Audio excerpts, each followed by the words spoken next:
ស្ដីលោកស្រីនាងកញ្ញាអរគុណលោកអ្នកដែលបានបើកស្ដាប់ការផ្សាយរបស់វិទ្យុបារាំង AFE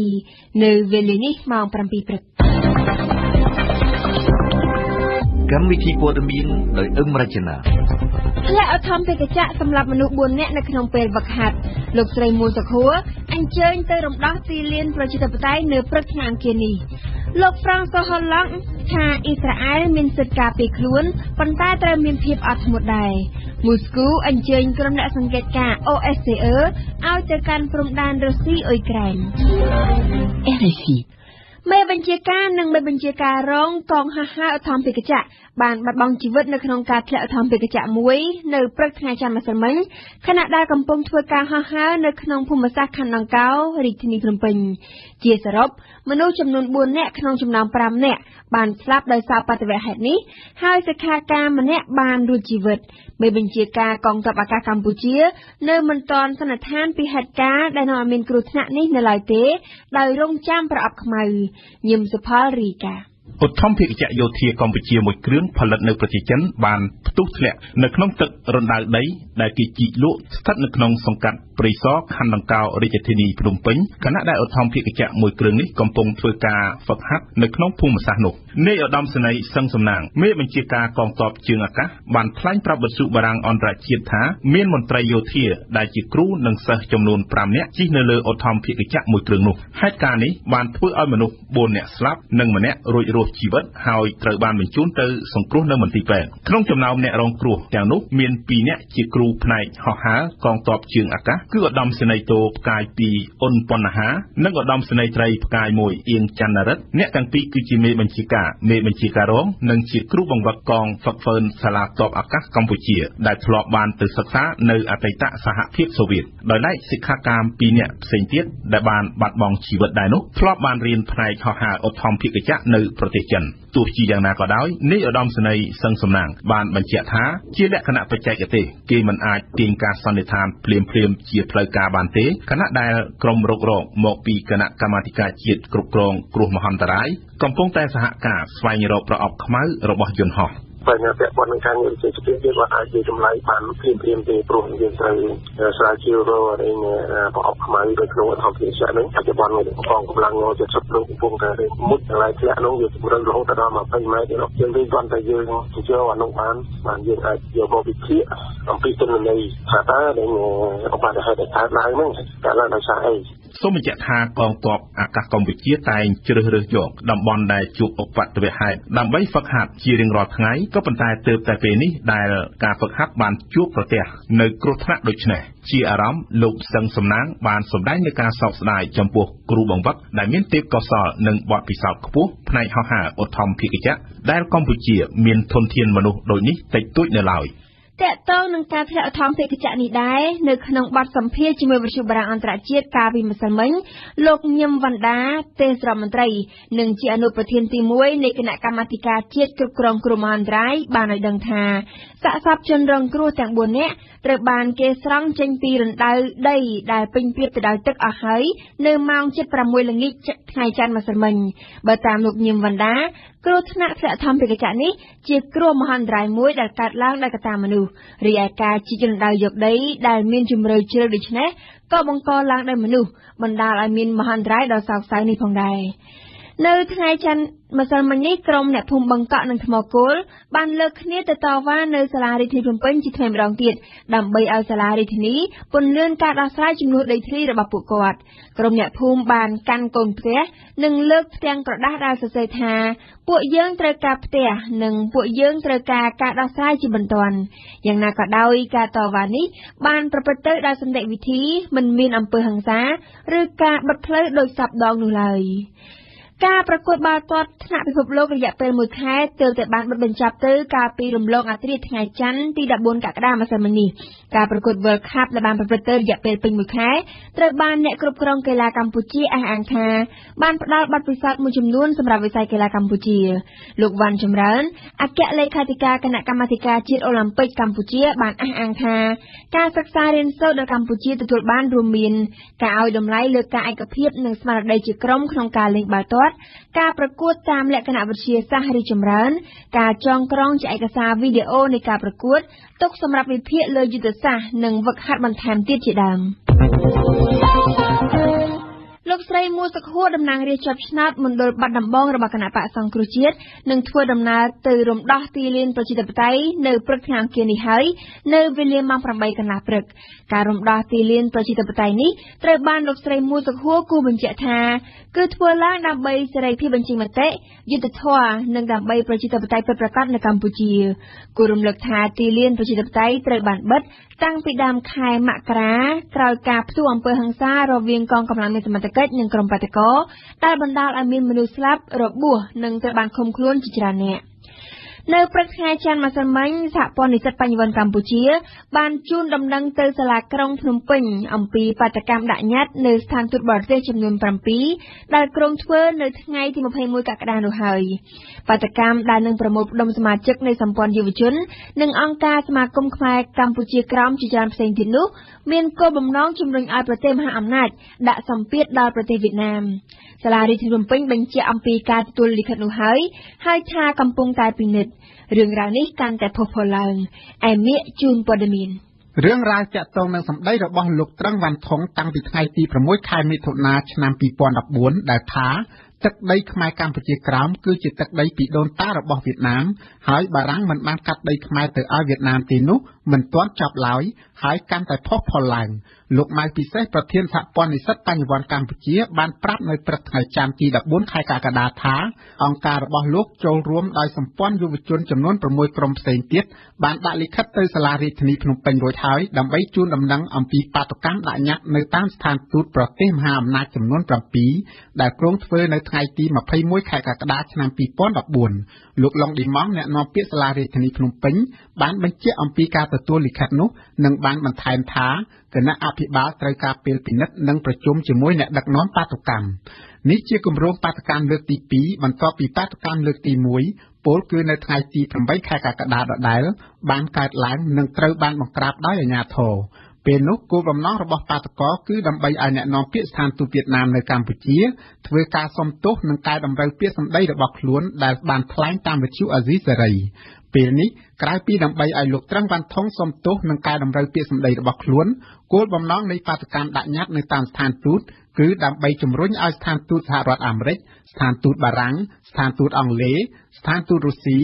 ស្ថានទូតចិននិងស្ថានទូតសហភាពអឺរ៉ុបដាក់សម្ពាធដល់ប្រទេសវៀតណាមដើម្បីគោរពសិទ្ធិនិងសេរីភាពរបស់ប្រជាពលរដ្ឋខ្មែរក្រោមផងដែរអង្គការសមាគមខ្មែរកម្ពុជាក្រោមជាច្រើនទៀតនឹងចូលរួមក្នុងព្រឹត្តិការណ៍នោះសេចក្តីថ្លែងការណ៍របស់សហគមន៍ខ្មែរកម្ពុជាក្រោមចុះថ្ងៃទី 13 ខែកក្កដាបានទាំងចាត់ទុកសម្ដីរបស់អ្នកនាំពាក្យក្រសួងការបរទេសវៀតណាមឈ្មោះលេហៃប៊ីងដែលស្នើឲ្យរដ្ឋាភិបាលកម្ពុជាចាត់វិធានការទប់ស្កាត់បាតុករនៅមុខស្ថានទូតវៀតណាមថាជាការជ្រៀតជ្រែកកិច្ចការផ្ទៃក្នុងកម្ពុជានិងខុសគោលការណ៍របស់ប្រទេសអាស៊ានមិនអាចប្រកែកបានទន្ទឹមនឹងនេះដែរសហគមន៍ខ្មែរកម្ពុជាក្រោមបានទាមទារឲ្យរដ្ឋាភិបាលវៀតណាមត្រូវតែបញ្ឈប់ជាបន្ទាន់នៅការជ្រៀតជ្រែកចូលកិច្ចការផ្ទៃក្នុងកម្ពុជាហើយត្រូវបញ្ឈប់រាល់ការអុចអាលបញ្ឆេះកំហឹងប្រជារាស្ត្រខ្មែរប៉ុន្តែលោកខៀវសុភ័ក្រអ្នកនាំពាក្យក្រសួងមហាផ្ទៃកម្ពុជាបានថ្លែងថាការលើកឡើងរបស់អ្នកនាំពាក្យក្រសួងការបរទេសវៀតណាមខាងលើជាសិទ្ធិរបស់គាត់ក្នុងនាមលោកផ្ទាល់លោកខៀវសុភ័ក្រមើលឃើញថានោះជាការស្នើសុំជំនួយពីកម្ពុជាហើយយើងរីករាយនឹងជួយសម្របសម្រួលព្រោះយើងដឹងប្រវត្តិសាស្ត្រទាំងអស់គ្នាទោះបីជាយ៉ាងណាអ្នកនាំពាក្យក្រសួងមហាផ្ទៃបញ្ជាក់ថាប្រជាពលរដ្ឋកម្ពុជាមានសិទ្ធិធ្វើបាតុកម្ម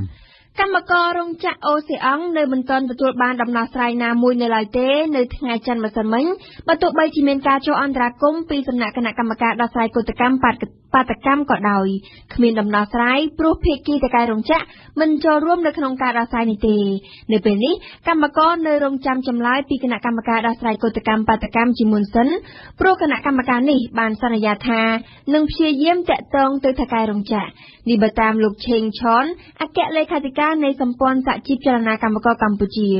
សូមបញ្ជាក់ថាកម្មករបានទាមទារឲ្យថៅកែរោងចក្រអូសេអង់គោរពតាមការសម្រេចរបស់ក្រុមប្រឹក្សាអាជ្ញាកណ្ដាលនៃក្រសួងកាងារ នាដែលបានសម្រេចឲ្យរោងចក្រនេះបើកប្រាក់ខែ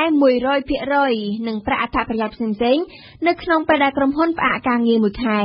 តែក្រុមហ៊ុនបើកប្រាក់ខែឲ្យកម្មករតែ$50តែប៉ុណ្ណោះតែប្រាក់នេះមានគម្លាតឆ្ងាយទៅនឹងប្រាក់ដែលកម្មករត្រូវទទួលបានដោយឡែកសហជីពនៅកម្ពុជានិងសហជីពអន្តរជាតិព្រមទាំងអង្គការពាក់ព័ន្ធបានជួបប្រជុំគ្នានៅថ្ងៃច័ន្ទម្សិលមិញនៅសន្តាគារ Green Palace ដើម្បីផ្ដល់យោបល់លើសេចក្តីព្រាងច្បាប់ស្តីពីសហជីពហើយបន្ទាប់ពីកិច្ចប្រជុំរយៈពេលពេញមួយថ្ងៃរួចមកអង្គប្រជុំបានសម្រេចអនុម័តនិងចុះហត្ថលេខារួមគ្នាលើសេចក្តីព្រាងច្បាប់ស្តីពីសហជីពនៅកម្ពុជានេះដើម្បីផ្ញើទៅកាន់ក្រសួងការងារនិងបណ្ដុំបណ្ដាលវិជ្ជាជីវៈនៅថ្ងៃទី16ខែកក្កដាខាងមុខក្នុងគោលបំណងដើម្បីកែប្រែចំណុចមួយចំនួននៃសេចក្តីព្រាងច្បាប់នេះយើងផ្ដើមព័ត៌មានអន្តរជាតិដោយនិយាយអំពីទំនាក់ទំនងរវាងអ៊ីស្រាអែលនិងប៉ាឡេស្ទីនគិតត្រឹមល្ងាចថ្ងៃច័ន្ទអ៊ីស្រាអែលនៅតែបន្តធ្វើការវាយប្រហារតាមផ្លូវអាកាសទៅលើទឹកដីហ្គាហ្សារបស់ប៉ាឡេស្ទីនបើទោះបីជាមានការអំពាវនាវពីសហគមន៍អន្តរជាតិឲ្យមានបទឈប់បាញ់ក៏ដោយមន្ត្រីជាន់ខ្ពស់អ៊ីស្រាអែលបានអះអាងថានៅពេលនេះអ៊ីស្រាអែលមិនចង់និយាយដល់បទឈប់បាញ់ទេពីព្រោះអ៊ីស្រាអែលចង់វាយកំទេចរចនាសម្ព័ន្ធយោធារបស់ក្រុងហាម៉ាស់ជាមុនសិនដើម្បីជៀសវាងកុំឲ្យពួកគេអាចធ្វើការបាញ់ផ្លោងរ៉ុកែតលើអ៊ីស្រាអែលជាថ្មីទៀតនៅថ្ងៃមុខនៅពេលណាដែលអ៊ីស្រាអែលអាចសម្រេចគោលដៅនេះបានទើបអ៊ីស្រាអែលអាចនិយាយដល់ការចរចាឈប់បាញ់នៅថ្ងៃច័ន្ទម្សិលមិញនៅក្នុងបទសម្ភាសន៍នាឱកាសបុណ្យឯករាជ្យជាតិបារាំងលោកប្រធានាធិបតីហ្វ្រង់ស៊ុយ ហូឡង់បានលើកឡើងថាអ៊ីស្រាអែលមានសិទ្ធិការពារខ្លួនប្រសិនបើសន្តិសុខជាតិរបស់អ៊ីស្រាអែលទទួលរងនឹងការគំរាមកំហែងក៏ប៉ុន្តែអ៊ីស្រាអែលក៏ត្រូវតែប្រកាន់នូវភាពអត់ធ្មត់ជាអតិបរមាផងដែរដើម្បីកុំឲ្យចំនួនរាលដាលបង្កការខូចខាតដល់ជនស៊ីវិលយើងស្ដាប់ប្រសាសន៍របស់លោកហ្វ្រង់ស៊ុយ ហូឡង់ប្រែសម្រួលដោយសេងឌីណាការពីដំបូងមានយុវជនអ៊ីស្រាអែល3នាក់ត្រូវបានគេចាប់ចម្រិតនិងសម្លាប់បន្តមកទៀតមានយុវជនប៉ាឡេស្ទីនម្នាក់ត្រូវបានក្រុមជ្រុលនិយមអ៊ីស្រាអែលសម្លាប់ចោលដោយដុតចង្អុលចំនួនក៏ចាប់រាលដាលមានការបាញ់ផ្លោងរ៉ុកែតចេញពីហ្គាហ្សាទៅលើទឹកដីអ៊ីស្រាអែលហើយអ៊ីស្រាអែលវាប្រហារតបតទៅលើទឹកដីហ្គាហ្សាដែលបង្កឲ្យជនស៊ីវិលជាច្រើនអ្នកត្រូវបាត់បង់ជីវិតមានខ្លះជាកុមារទៀតអ្វីដែលខ្ញុំចង់និយាយគឺថាអ៊ីស្រាអែលមានសិទ្ធិក្នុងការការពារសន្តិសុខរបស់ខ្លួនអ៊ីស្រាអែលមានសិទ្ធិការពារខ្លួនប្រសិនបើទទួលរងការវាយប្រហារក៏ប៉ុន្តែក្នុងពេលជាមួយគ្នាអ៊ីស្រាអែលក៏ត្រូវតែមានភាពអត់ធ្មត់ដែរក្នុងសកម្មភាពរបស់ខ្លួនហើយជាពិសេសខ្ញុំចង់ឲ្យមានបទឈប់បាញ់មួយកើតឡើងនៅក្នុងពេលឆាប់ៗហ្នឹងយើងមិនគាំទ្រអ៊ីស្រាអែលហើយក៏មិនគាំទ្រប៉ាឡេស្ទីនដែរក៏ប៉ុន្តែយើងគាំទ្រសន្តិភាពហើយទូនាទីរបស់បារាំងគឺព្យាយាមស្វះស្វែងរកការសម្របសម្រួលដើម្បីបញ្ចប់ជម្លោះនេះជាអ្វីដែលខ្ញុំបានធ្វើប៉ុន្មានថ្ងៃកន្លងទៅហ្នឹងគឺព្យាយាមនិយាយបញ្ចុះបញ្ចូលអ្នកដែលមានឥទ្ធិពលទៅលើក្រុមហាម៉ាស់នៅហ្គាហ្សាផងហើយក្នុងពេលជាមួយគ្នាដាក់សម្ពាធលើអ៊ីស្រាអែលផងពីព្រោះថាជម្លោះនៅដើមបូព៌ានេះគឺវាងាយនឹងរាលដាលធ្ងន់ធ្ងរហើយដែលអាចនឹងបង្កការខូចខាតច្រើនម្យ៉ាងទៀតខ្ញុំមិនចង់ឲ្យជម្លោះនៅដើមបូព៌ានេះបង្កជាផលវិបាករាលដាលមកដល់ប្រទេសបារាំងនោះទេនិយាយពីចិននិងជប៉ុននៅថ្ងៃច័ន្ទម្សិលមិញលោកនាយករដ្ឋមន្ត្រីជប៉ុនស៊ីនស៊ូអាបេបានស្នើឲ្យមានជំនួបកំពូលជាមួយលោកប្រធានាធិបតីចិនស៊ីជីនពីងនៅខែវិច្ឆិកាខាងមុខក្នុងទីក្រុងប៉េកាំងប្រទេសចិននេះឱកាសអង្គហ្វរឹមនៃកិច្ចសហប្រតិបត្តិការសេដ្ឋកិច្ចអាស៊ីប៉ាស៊ីហ្វិកកម្មវិធីរបស់លោកស៊ីនស៊ូអាបេគឺដើម្បីព្យាយាមបង្កើនទំនាក់ទំនងរវាងប្រទេសជិតខាងទាំងពីរដែលកំពុងធ្លាក់ទាបខ្លាំងគួររំលឹកជូនថាតាំងពីចូលកាន់តំណែងនាយករដ្ឋមន្ត្រីជប៉ុនជិត2ឆ្នាំកន្លងមកលោកស៊ីនស៊ូអាបេធ្លាប់បានសុំជួបលោកស៊ីជីនពីងជាច្រើនដងហើយតែនៅមិនទាន់បានសម្រេចនៅឡើយទេមូស្គូអញ្ជើញក្រុមអ្នកសង្កេតការណ៍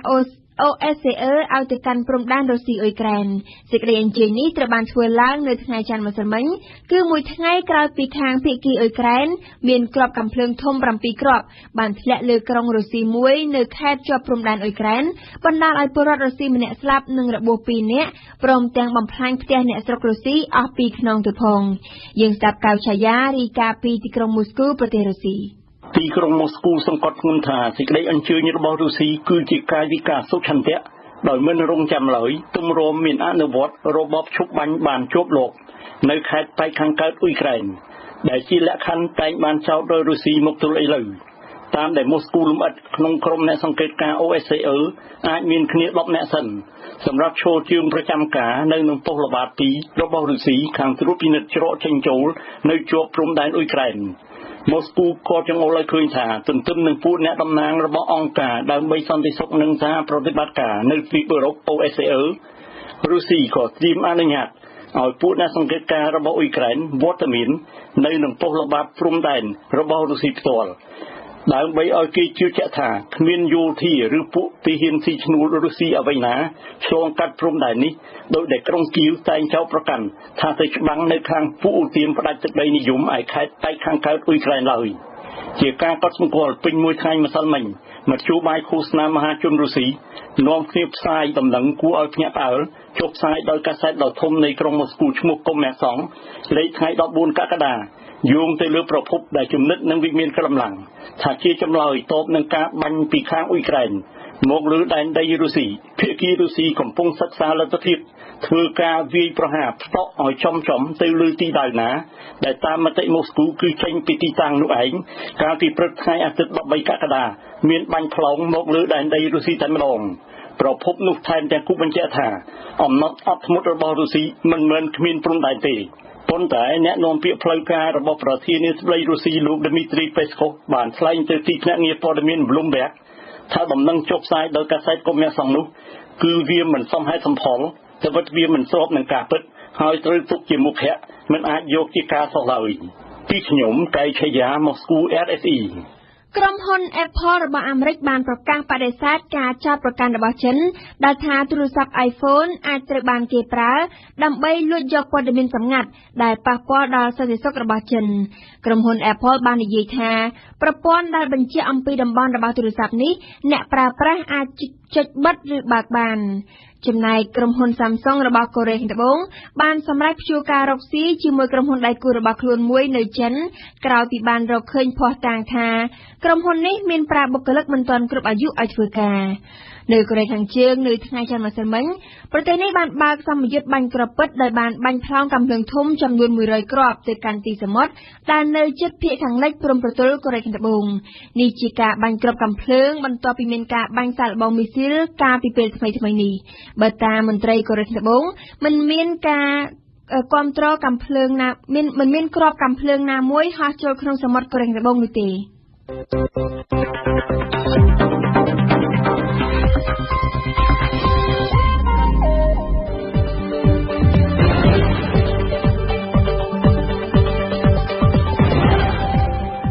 វិទ្យុបារាំង RFI ភ្នំពេញ 92 MHz សៀមរាប 92 MHz បាត់ដំបងក្រុងព្រះសីហនុនិងកំពង់ចាម 94.5 MHz លោកអ្នកស្ដាប់ជាទីមេត្រី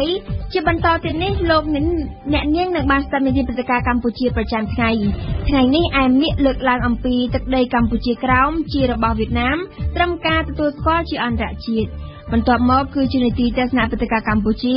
ប៉ែនបូណាសូមជូនបទវិភាគក្រោមប្រធានបទពេលដែលទីលានប្រជាធិបតេយ្យខ្លាយជាចំណាប់ខ្មាំងនយោបាយនៅក្នុងនីតិទស្សនៈព្រឹត្តិការណ៍ពិភពលោកអ្នកបានស្ដាប់គូជគុនធីរ៉ាធ្វើអន្តរាគមន៍អំពីឧបសគ្គចម្បងនៅក្នុងសំណុំរឿងនុយក្លេអ៊ែរអ៊ីរ៉ង់គឺកើតចេញពីការបន្តមិនទុកចិត្តគ្នានីតិទស្សនៈសារព័ត៌មានរៀបចំជូនដោយលីមីងហួរនិងនៅចុងបញ្ចប់កម្មវិធីរបស់យើងអ្នកបានស្ដាប់នីតិបទយកការរៀបចំដោយឈៀងបុប្ផានិយាយពីយុវជនខ្មែរនិងតំណាងកងទ័ពកម្ពុជា7រូបចូលរួមព្យុហយាត្រានៅក្នុងពិធីបុណ្យជាតិបារាំងព្រឹត្តិការណ៍កម្ពុជាប្រចាំថ្ងៃអ្នកនាំពាក្យស្ថានទូតវៀតណាមនៅកម្ពុជាឈ្មោះត្រឹងវ៉ាន់ថុងបញ្ជាក់នៅថ្ងៃច័ន្ទទី14កក្កដាថាវៀតណាមខាងត្បូងជាទឹកដីរបស់វៀតណាមសមស្របទៅតាមច្បាប់អន្តរជាតិលោកថ្លែងនៅចំថ្ងៃដែលសម្ព័ន្ធយុវជននិងសហគមន៍ខ្មែរកម្ពុជាក្រោមជូនដំណឹងទៅសាលារាជធានីអំពីបាតុកម្មដាក់ញត្តិនៅថ្ងៃទី21ខែកក្កដាដើម្បីទាមទារឲ្យមន្ត្រីវៀតណាមសុំទោសនឹងកែតម្រូវតាមសម្ដីតាមសារព័ត៌មានរបស់គាត់ដែលអ្នកដឹកនាំបាតុកម្មយល់ថាមើលងាយខ្មែរនិងធ្វើឲ្យខ្មែរជឿចាប់ចំពោះមន្ត្រីរដ្ឋាភិបាលកម្ពុជាការទាមទារនោះជាឆន្ទៈរបស់ក្រុមមួយហើយចំពោះអ្នកប្រវត្តិសាស្ត្រវិញគេគួរមើលសម័យកាលទំនើបជាសំខាន់សូមស្ដាប់សេចក្តីរាយការណ៍របស់ឯមាក្សដូចតទៅលោកម៉ៅពិសេសប្រធានសហព័ន្ធនិស្សិតបញ្ញវន្តកម្ពុជាការពិតនៃប្រវត្តិសាស្ត្រទឹកដីដែលបច្ចុប្បន្ននេះគេហៅថាវៀតណាមខាងត្បូងគឺត្រូវបានបារាំងសេះកាត់ទៅឲ្យស្ដេចបាវដាយគ្រប់គ្រងនៅក្នុងឆ្នាំ1949 គឺជាការពិតនៃប្រវត្តិសាស្ត្រហើយខ្ញុំលើកនេះគឺខ្ញុំមានអំណះអំណាងមានប្រភពឯកសារប្រវត្តិសាស្ត្រជាច្រើនពីមុនមកវាគឺជាទឹកដីរបស់ខ្មែរសុទ្ធសាធរបស់ខ្មែរសុទ្ធសាធវាមិនមែនជាទឹកដីរបស់វៀតណាមតាំងពីយូរយារដូចជាការលើកឡើងរបស់មន្ត្រីស្ថានទូតនេះទេបាទលោកសម្បូរម៉ាណារ៉ាសាស្ត្រាចារ្យប្រវត្តិសាស្ត្រនៅសាកលវិទ្យាល័យភូមិន្ទភ្នំពេញសូមជម្រាបថាបើយើងនិយាយអំពីទឹកដីកម្ពុជាក្រោមគឺយើងនិយាយតែក្នុងកំឡុងពេលនៃក្រោយពីសតវត្សទី20នោះទេមុននោះយើងមិនបាននិយាយទឹកដីកម្ពុជាក្រោមឯណាយើងក៏ដែលប្រើពាក្យទឹកដីកម្ពុជាក្រោមក្នុងលក្ខខណ្ឌនឹងទេសូមគេនិយាយហោប្រវត្តិសាស្ត្រនៅក្នុងកំឡុងនៃសតវត្សទី10ប្រមាណឆ្នាំ1900ជាងគឺក្នុងសតវត្សទី10នៃគ្រិស្តសករាជជនជាតិអណាមឬដៃវៀតនឹងទើបតែកកើតបានរដ្ឋរបស់ខ្លួននៅតុងកាំងហើយទើបតែបានបញ្ចប់នៅបេសកកម្មដើម្បីរំដោះខ្លួនចេញអំពីវត្តមានជាអ្នកនៅក្រោមឥទ្ធិពលរបស់អាណាចក្រចិននោះទេចំណុចទី2នៃប្រវត្តិសាស្ត្រគឺត្រង់ថាប្រទេសកម្ពុជានេះនៅក្នុងកំឡុងនៃសតវត្សដំបូងគឺសតវត្សទី1រហូតមកទល់ដល់សតវត្សទី14និង15ប្រទេសខ្មែរមានប្រទេសខាងកើតរបស់ខ្លួនគឺប្រទេសចម្ប៉ានេះច្បាស់លាស់ណាស់អ្នកប្រវត្តិសាស្ត្រទាំងឡាយក៏លោកបានសរសេរហើយការសរសេររៀបទូទៅក៏បានដឹងអញ្ចឹងយើងដឹងថាទឹកដីនៅខាងបន្ទាប់ពីប្រទេសចម្ប៉ាគឺដីសណ្ដោទន្លេមេគង្គនេះប្រកបណាស់គឺជាទឹកដីរបស់ចក្រភពខ្មែរគឺចក្រភពដែលបានកសាងប្រទេសចាប់តាំងពីសម័យហ្វូណានតូរីវ៉ូតែដូនតារបស់វៀតណាមឯណាបានមានប្រវត្តិដែលមានកំណើតជាបុរេប្រវត្តិសាស្ត្រនៅលើទឹកដីសណ្ដោទន្លេមេគង្គនោះប៉ុន្តែបើសិនជាខ្ញុំអាចលើកឡើងវិញថាទឹកដីនេះគឺជាទឹកដីមួយដែលយើងអាចនិយាយត្រង់ចំណុចថាការមកតាំងទីរបស់ជនជាតិអាណាមឬក៏ជនជាតិដៃវៀតឬក៏ជនជាតិវៀតណាមនៅក្នុងកំឡុងនៃសតវត្សទី15 16 17 18តមកយើងអាចនិយាយបែបនេះព្រោះប្រហែលជាការលើកឡើងថាជាទឹកដីរបស់វៀតណាមដោយផ្អែកទៅលើការតាំងទីទីតាំងបើសិនជារឿងតាំងទីមិនក៏មិននិយាយតាំងទីព្រោះវាជាសច្ចភាពនៃប្រវត្តិសាស្ត្រខ្ញុំសូមជម្រាបថាក្នុងការសិក្សារបស់ខ្ញុំជាអ្នកសិក្សាប្រវត្តិសាស្ត្រឬក៏ការបង្រៀនទៀតសោតខ្ញុំមិនដែលបានដឹងចំពោះខ្ញុំផ្ទាល់ថាទឹកដីនេះត្រូវបានអាណាចក្រឬក៏អ្នកដឹកនាំខ្មែរណាបានផ្ដល់ឲ្យទៅអាណាមគ្មានទេជាលិលាអក្សរក៏ដូចជាក្នុងលក្ខណៈនៃការផ្ដល់ឲ្យគឺគ្មានទេបើឲ្យតាំងទីបើឲ្យខ្ចីបើឲ្យតាំងនៅក្នុងនៃជីវរដ្ឋធម៌អីលោកមានតែយើងគ្រាន់តែយើងបានលើកឡើងនឹងដឹងនៅក្រោយទៅឆ្នាំ1949ថ្ងៃទី4ខែមិថុនាតែប៉ុណ្ណោះដែលត្រូវបានលើកឡើងដោយការប្រើប្រាស់ខ្សែបន្ទាល់ប្រយោជន៍ហើយបានកំណត់នៅទឹកដីព្រំប្រទល់ដែនរដ្ឋបាលទៅឲ្យទឹកដីមួយផ្នែកនោះត្រូវបានគ្រប់គ្រងដោយស្ដេចដោយដៃចឹងចំណុចនេះហើយដែលធ្វើឲ្យយើងមិនទើសង្ស័យថានេះគឺជាការបាត់បង់ទឹកដីផ្នែកខាងក្រៅហើយក៏យើងចាប់ផ្ដើមនិយាយអំពីពាក្យខ្មែរកម្ពុជាក្រោមគឺខ្មែរនៅខាងក្រោមខ្មែរនៅក្រោមទឹកទន្លេមេគង្គខាងក្រោមទឹកទន្លេឬក៏ដីសណ្ដោទន្លេមេគង្គនោះឯងលោកម៉ៅពិសេសគម្រោងរបស់យើងគឺយើងនឹងជួបជុំគ្នាហើយនឹងហៅញាតិសាស្ត្រស្ថានទូតមហាអំណាចឥណ្ឌាហើយក្នុងនោះក៏រួមមានទាំងស្ថានទូតវៀតណាមផងដែរហើយគោលបំណងគឺដោយការលើកមុនដែរគឺដើម្បីទាមទារឲ្យមន្ត្រីនាំពាក្យស្ថានទូតវៀតណាមនៅភ្នំពេញនៅកម្ពុជាឲ្យទទួលស្គាល់ការពិតនៃប្រវត្តិសាស្ត្របាទលោកថាច់សេដ្ឋាប្រធានសហគមន៍ខ្មែរកម្ពុជាក្រោមវាមានសារៈសំខាន់ណាស់មិនអាចឆ្លៃប្រវត្តិសាស្ត្របានទេទឹកដីកម្ពុជាក្រោមជាទឹកដីរបស់ខ្មែរតាំងពីបុរាណកាលរហូតមកតែខ្មែរជាអ្នកកាប់ខ្លាចការព្រៃកសាងទឹកដីរហូតមកដល់បច្ចុប្បន្ននេះអញ្ចឹងយើងត្រូវទទួលស្គាល់ក៏ទទួលប្រាចោះហើយប៉ុន្តែក៏ត្រូវទទួលស្គាល់ប្រវត្តិសាស្ត្រថានោះជាអតីតទឹកដីរបស់ខ្មែរយើងកុំបំភ្លេចទៅពេលយើងយកទឹកដីគេបានក៏ដោយនោះជាទឹកដីរបស់គេប៉ុន្តែខ្លួនបានយកមកគ្រប់គ្រងតាមបែបណាគឺមិនដឹងទេរឿងអីវៀតណាមខាងរបស់ខ្លួនឯងតាំងពីដើមមកអានេះជាបញ្ហាដែលយើងមានការជឿចាប់ព្រោះប្រវត្តិសាស្ត្រដោយលោកខាងក្រោមនេះមានទាំងវត្តអារាមមានទាំងប្រាសាទកីឡាមានស្អីទាំងអស់នៅក្នុងនឹងតែជាទឹកតាំងប្រវត្តិសាស្ត្រជាទឹកតាំងនៃឯកសារផ្សេងវិទ្យាសាស្ត្រទឹកដីជាទឹកដីរបស់ខ្មែរតាំងពីដូនតាមមកតែបើយើងនិយាយពីទឹកដីអតីតទឹកដីរបស់អាណាមប្រហែលជាយើងកំពុងតែត្រូវការឯកសារយូរយើងត្រូវការឯកសារបញ្ជាក់ត្រឹមត្រូវអញ្ចឹងបើខាងភាគីនោះលោកលើកឡើងថាជាអតីតទឹកដីអាណាមអញ្ចឹងឯកសារនៅកន្លែងណាបញ្ជាក់ទឹកដីអាណាមសំអាងទៅលើបរិបទសំអាងទៅលើការកកើតរដ្ឋសំអាងទៅលើកកើតអីតែបង្ហាញប្រាប់មកលោកសាស្ត្រាចារ្យបើអ្នកនាំពាក្យស្ថានទូតវៀតណាមលើកឡើងហើយមិនទាន់បានបង្ហាញភស្តុតាងអញ្ចឹងសម្ដីរបស់គាត់មានទម្ងន់មានតម្លៃនិងមានន័យគ្រប់គ្រាន់សម្រាប់ឲ្យខ្មែរយកចិត្តទុកដាក់ឬឈឺចាប់ទេបាទសូមជម្រាបលោក ទៅវិញថាយើងធ្វើប្រតិកម្មទៅរកអ្វីមួយនោះលោកត្រូវតែយើងចាត់ទុកថាការលើកបែបនេះវាមានត្រឹមក្រមនៃការស្រាវជ្រាវឬក៏ផុសតាងកំណត់ត្រឹមត្រូវបើមិនមានផុសតាងកំណត់ត្រឹមត្រូវមិនមានការស្រាវជ្រាវត្រឹមត្រូវមិនមានការបង្ហាញប្រាប់ពីអរិយលិកបានត្រឹមត្រូវទេនោះយើងជាអ្នកធ្វើប្រតិកម្មក៏ខុសដែរតែព្រោះពេលដែលយើងនិយាយជាមួយមនុស្សម្នាក់ដែលអត់ដឹងពួកគាត់គាត់ដឹងផងគាត់និយាយអញ្ចឹងតែយើងគិតថាអញ្ចឹងត្រឹមត្រូវទេហើយយើងគិតថាអញ្ចឹងអាចគ្រប់គ្រាន់ទេយើងទៅរកផុសតាងមកដល់គាត់បន្តរកផុសតាងអានឹងគាត់នឹងបង្ហាញខ្លួនឯងថាការនិយាយគឺមិនបានគ្រប់គ្រាន់ការនិយាយគឺមិនបានបង្ហាញប្រាប់អំពីភាពសុក្រិតចឹងបែបនេះហើយដែលប្រតិកម្មរបស់យើងគឺមិនត្រូវធ្វើដែលនាំទៅដល់ឲ្យមានបញ្ហាអរិយភាពរវាងជាតិសាសន៍ប៉ុន្តែបើយើងមានប្រតិកម្មល្អដោយសុំឲ្យមានការបង្កើតផុសតាងហើយបើសិនជាមិនមានផុសតាងទេយើងជាខ្មែរខ្លួនឯងក៏ត្រូវយល់ថាអូការនិយាយជាការប៉ុនច្រឡំហើយបើសិនជាមិនមានការប៉ុនច្រឡំទេនោះគាត់ប្រកាសជាប្រាប់យើងវិញថាតើគាត់ផុសតាងកន្លែងណាបញ្ជាក់ត្រង់ណាឬក៏អ្នករូបភាពរបស់យើងនឹងឬក៏អ្នកដែលសិក្សារបស់យើងនឹងឬក៏អ្នកសិក្សារបស់អាណាមវៀតណាមនឹងត្រូវជុំគ្នាទៅនិយាយគ្នាទៅការលើកឡើងរបស់គាត់ក្នុងនាមជាមន្ត្រីស្ថានទូតមានន័យថាការនិយាយរបស់គាត់គឺស្មើទៅនឹងរដ្ឋាភិបាលប្រទេសវៀតណាមមួយទាំងមូលហើយអញ្ចឹងទេក្នុងនាមជាបុគ្គលសាធារណៈហើយតំណាងឲ្យប្រទេសមួយនោះហើយនិយាយបំភ្លឺការពិតនៃប្រវត្តិសាស្ត្រដែលមានន័យថាមាក់ងាយទៅដល់ប្រជាជនកម្ពុជាក៏ដូចជារាជរដ្ឋាភិបាលកម្ពុជាអញ្ចឹងយើងមិនអាចទទួលយកបានទេអញ្ចឹងក្នុងនាមខ្ញុំជាប្រជាពលរដ្ឋខ្មែរដែលបានចេះបានដឹងប្រវត្តិសាស្ត្រគឺយើងត្រូវតែទាមទារឲ្យគាត់សុំទោសជាសាធារណៈថាគាត់បានយល់ច្រឡំនៅព្រឹត្តិការណ៍ប្រវត្តិសាស្ត្រមួយហ្នឹងបាទការទាមទារនេះជាមនោសញ្ចេតនាការទាមទារនេះជាឆន្ទៈរបស់ក្រុមមួយអានេះក៏ចំពោះរដ្ឋាភិបាលបានជញ្ជូនហ្នឹងយើងមិនយកការទាមទារនេះជាផ្លូវការឬជាឯការងារការងារបរទេសដែលដាក់ជាទៅលើប្រទេសវៀតណាមឬក៏ទទួលឯការងារអ្វីទេនេះជាការឆ្លើយតបរបស់លោកផៃស៊ីផានអ្នកនាំពាក្យឲ្យទីស្តីការគណៈរដ្ឋមន្ត្រីលោកបន្ត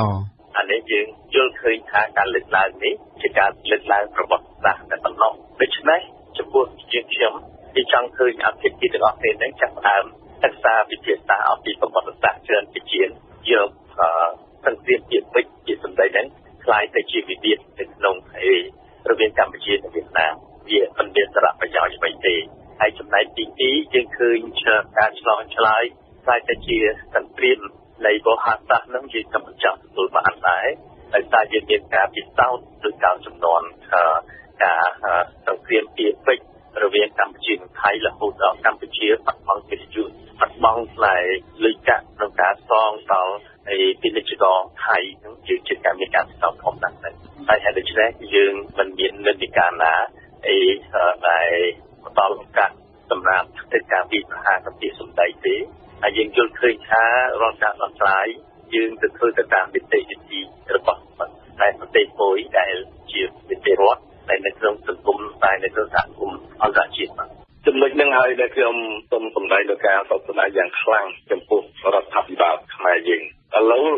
យួនគេប្រតិកម្មមិនទិនទៅជាពិធីថ្លែងការណ៍របស់ស្ថានទូតអ្នកនាំពាក្យស្ថានទូតរហូតដល់អ្នកនាំពាក្យក្រសួងការបរទេសវៀតណាមប៉ុណ្ណោះទេណាគេបានជាផ្លូវការគឺរដ្ឋាភិបាលរបស់គេប្រតិកម្មតែម្ដងអញ្ចឹងខ្ញុំយល់ថារដ្ឋាភិបាលខ្មែរត្រូវតែបោះហៅស្ថានទូតអគ្គរដ្ឋទូតរបស់វៀតណាមនៅនេះដើម្បីមកសម្រុះសម្រួលគ្នាប៉ុន្តែបើសិនណាវៀតណាមនៅតែប្រកាន់ចំហបែបនេះអានេះធ្វើឲ្យប្រជាពលរដ្ឋខ្មែរកាន់តែខឹងកដៅក្រហាយថែមទៀតលោកបានឃើញទេសម្ដីរបស់អ្នកនាំពាក្យសុទ្ធតែមិនព្រឺសុទ្ធតែមិនញញើសក្នុងការធ្វើបដកម្មសុទ្ធតែខ្មែរក្រុមមកក្តាប់តូចអញ្ចឹងមកក្រុមមកក្តាប់ធំនេះខ្មែរដែលមកចូលរួមសុទ្ធតែគ្រប់គ្រងយួនទៅផ្លេការពិតនៃប្រវត្តិសាស្ត្រខ្មែរទាំងអស់អញ្ចឹងហ្នឹងហើយដែលជាការមើលងាយទៅជាពលរដ្ឋខ្មែរទូទាំងប្រទេសទាំងក្នុងប្រទេសក្រៅប្រទេសអញ្ចឹងយើងមិនអាចលើកស្ទួយបានទេតំណាងក៏ដោយតំណាងណាក៏ដោយមិនជាការសំខាន់ពេកទេមនុស្សដែលបាននិយាយទុកដូចជាតំណាងកណាក៏ដោយប៉ុន្តែគ្មានសមត្ថភាពបង្ហាញអំពីអរិយសក្តិកម្មឬគ្មានសមត្ថភាពបង្ហាញប្រាប់ពីចលិកឬក៏សាកសីពិតប្រាកដអានេះគឺជាបញ្ហារបស់ប្រទេសនោះឯងបើយើងនិយាយថាគេនិយាយត្រូវតែគេមានអ្វីជាផុសតាងចុះបើសិនជាគេមិនមានអ្វីជាផុសតាងតែយើងចាត់ទុកថាជាតំណាងនោះនិយាយត្រូវទេហើយប៉ះពាល់ដល់ការតំណាងដែរទេនេះជាចំណុចមួយសំខាន់ទៅយកចិត្តទុកដាក់ឡើងវិញអំពីទស្សនៈនៃការគ្រប់គ្រងផ្លូវចិត្តរបស់ប្រជាជាតិយើងអំពីទស្សនៈនេះព្រោះយើងតែងតែយកប្រវត្តិសាស្ត្រមកធ្វើជាទូគោលដៅនៃនយោបាយខ្ញុំសូមឲ្យយកប្រវត្តិសាស្ត្រធ្វើជាគោលដៅនៃការសិក្សាដើម្បីជាតិនិយមវិញកុំប្រើជានយោបាយអសោះទើបយើងរកពេលផ្លូវដើម្បីអភិវឌ្ឍប្រទេសយើងបានបាទ លោកម៉ៅពិសេសបើគេមិនកែវាឆ្លុះបញ្ចាំងឲ្យឃើញថាគេបានមើលងាយមកដល់ប្រជាជនខ្មែរហើយអញ្ចឹងនេះគឺជាចិត្តសាស្ត្របំផាក់ស្មារតីហើយក៏ដូចជាមនោគមវិជ្ជាដើម្បីតេស្តមើលសារលបងមើលថាតើទឹកចិត្តប្រជាជនខ្មែរប្រជាពលរដ្ឋខ្មែរយុវជនបញ្ញវន្តខ្មែរបច្ចុប្បន្ននេះតើពួកនឹងវាឈឺឆ្អាលរឿងជាតិឬក៏អត់ព្រោះថាអ្វីដែលគេលើកឡើងនេះមិនមែនជារឿងចៃដន្យទេព្រោះគេឃើញថារាជរដ្ឋាភិបាលសៀមគេបានមើលងាយម្ដងហើយមកលើប្រទេសកម្ពុជារាជរដ្ឋាភិបាលកម្ពុជាប្រជាជនខ្មែរដោយបានចាត់ប្រជាពលករខ្មែររាប់សិបម៉ឺននាក់មកចាក់ចោលដោយសាធារណៈអញ្ចឹងបើគេមិនសុំទោសវានឹងប៉ះពាល់បែបហ្នឹងបាទខ្ញុំសូមលោកជួយបញ្ជាក់បន្តិចថាតើលោកពិតជាបាននិយាយថាទឹកដីខ្មែរកម្ពុជាក្រោមជាទឹកដីរបស់លោកទឹកដីរបស់វៀតណាមតាំងពីយូរយារណាស់មកហើយមែនទេបាទសូមបញ្ជាក់ហ្នឹងគឺថាណាមបូវៀតណាមហ្នឹងវៀតណាមជាខាងត្បូងរបស់វៀតណាមគឺជាទឹកដីរបស់វៀតណាមស្របទៅនឹងច្បាប់អន្តរជាតិតើលោកអាចបញ្ជាក់ពីពេលវេលាផងបានទេថាវានៅពេលណាដែរគឺថាឥឡូវនេះទឹកដីវៀតណាមហ្នឹងមានវៀតណាមជាខាងជើងជាខាងត្បូងហ្នឹងបើនៅជាដែនដីហ្នឹងគឺជាទឹកដីរបស់វៀតណាមនេះជាការឆ្លើយតបរបស់លោកត្រឹងវ៉ាន់ថុងដែលជាអ្នកនាំពាក្យឲ្យស្ថានទូតវៀតណាមប្រចាំនៅកម្ពុជាលោកបន្តនិយាយគ្រប់គ្រាន់ហ្នឹងគឺថាវៀតណាមគឺជាប្រទេសមួយឯករាជ្យមានអធិបតេយ្យភាពឯកភាពជាតិមានបូរណភាពដែនដីបាទហើយត្រូវបានអង្គការសហប្រជាជាតិបណ្ដាប្រទេសក្នុងពិភពលោកទាំងមូលក្នុងនោះមានបណ្ដាប្រទេសទាំងអស់នៃសមាជិកអាស៊ាននេះគេទទួលស្គាល់ដូច្នេះគឺថាខ្ញុំមិននិយាយឲ្យច្រើនទេថ្ងៃមុននេះខ្ញុំបានបញ្ជូនព័ត៌មានហ្នឹងថ្ងៃទី8ហ្នឹងទី8ខែ7ហ្នឹងខ្ញុំបានបញ្ជូនព័ត៌មានទៅជូនទៅកាសែតមួយចំនួនហើយខ្ញុំតាមខ្ញុំហ្នឹងគឺថាកាសែតមួយចំនួនហ្នឹងគេបកស្រាយដោយក្តីបន្លំណាសម្ដីរបស់ខ្ញុំក្នុងគោលគំនិតណាមួយខ្ញុំអត់យល់អត់ដឹងទេគឺថាខ្ញុំបានបញ្ជាក់ថាវៀតណាមជាខាងត្បូង